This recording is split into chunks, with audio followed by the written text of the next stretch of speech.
Roosevelt was one of the tremendous leaders of wealth distribution.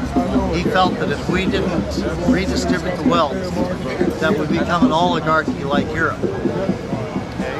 So he was a very conservative Republican, was a tremendous advocate of redistribution of wealth. And he felt the two appropriate ways to do it was through the income tax and through the inheritance tax. And if you go back to Jefferson, and there's a reason he's on Mount Rushmore, as is Roosevelt, and one of the two most brilliant human beings that has ever lived, let alone presidents of the United States. And both of them came to that conclusion, as did another great person named Dwight David Eisenhower, who was also a president. You know, he was the commander of the armies, not just a general. He was a general of the armies, combined supreme commander, absolutely. And he came to that same conclusion. So we have three of the greatest leaders and intellectuals in our nation's history that all have come to that very same conclusion. So what is it that is missing in the debate that we have today? The debates that we have today are individuals that really haven't learned the lessons of history, nor have they understood the wisdom of our founding fathers. Exactly. Okay? Can I? Thank you. Yes. Like you mentioned Eisenhower, and I know I'm talking about a different Roosevelt that is on. Theodore Roosevelt. Yeah, you're talking about Theodore. I'm talking about Franklin Delano. If I could ask you just two questions about what you think of Franklin Delano Roosevelt, 1944, before he died, spoke of the Second Bill of Rights, the right for every American to have affordable housing, education, recreation,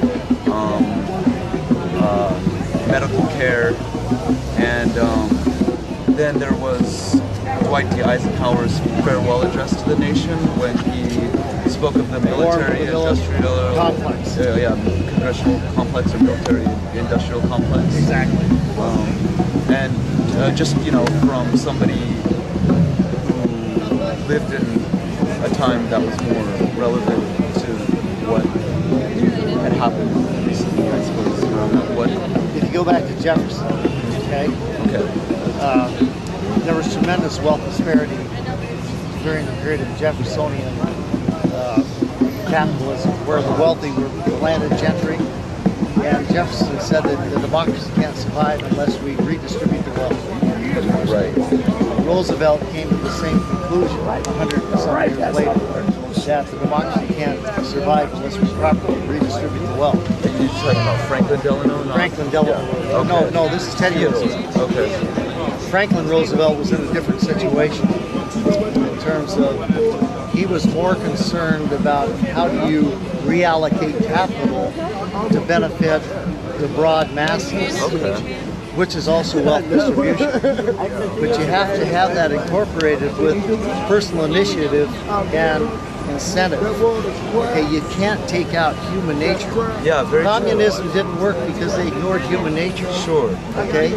But communism is working really great in China. I mean, look how much money we owe them. We're borrowing from the biggest communist government in the world, next to Russia. I don't know which one is bigger. I think China is bigger. Russia is no longer communist. Yeah, it's true. Russia is one. You're right. You're If right. you look at China, China is not a communist state. China has always been, and will probably be in the future, a system of military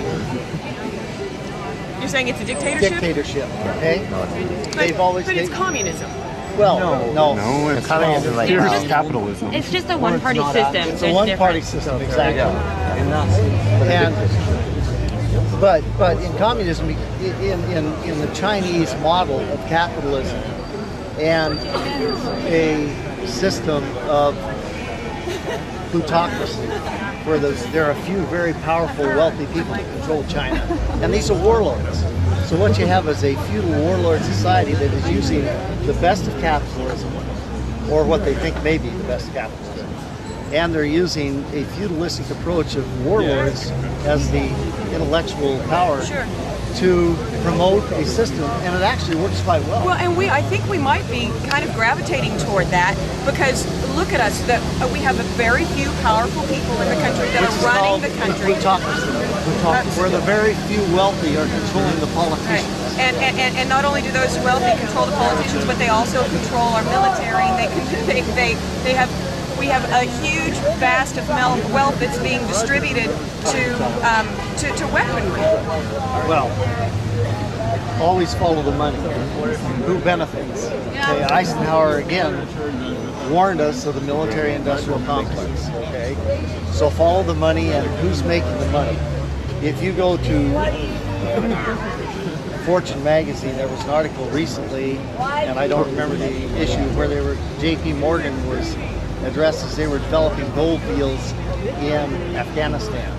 If you go to the current issue of Scientific American, there's an article on the wealth of the natural resources and minerals in Afghanistan. It's in the trillions of dollars. Now, who benefits from that? Remember, the military is a pawn of the politician. And so, who drives the political system? Those that have the power and the wealth. Okay, always been that way, will likely always be that way. But it's growing. It's gotten so much worse. That's what I think what this is about. I know. This is what this is really about. So how do you distribute wealth equitably in a democracy where everyone wins? But there Where almost wealth- is none. We're constantly growing into debt. Say again. We're constantly going into debt over and over again, are we not? Like we're paying off bills to pay more bills, Yeah, we give more absolutely. money, and But things again- keep coming back, and then like it's but just again, gonna that- keep spiraling. Yeah. And that's what's been going on, and now we're not actually using any money. I mean, our money isn't even gold anymore. Think of this, we're borrowing money from a third world country to fight wars in other third world countries. Now what is the insanity of that?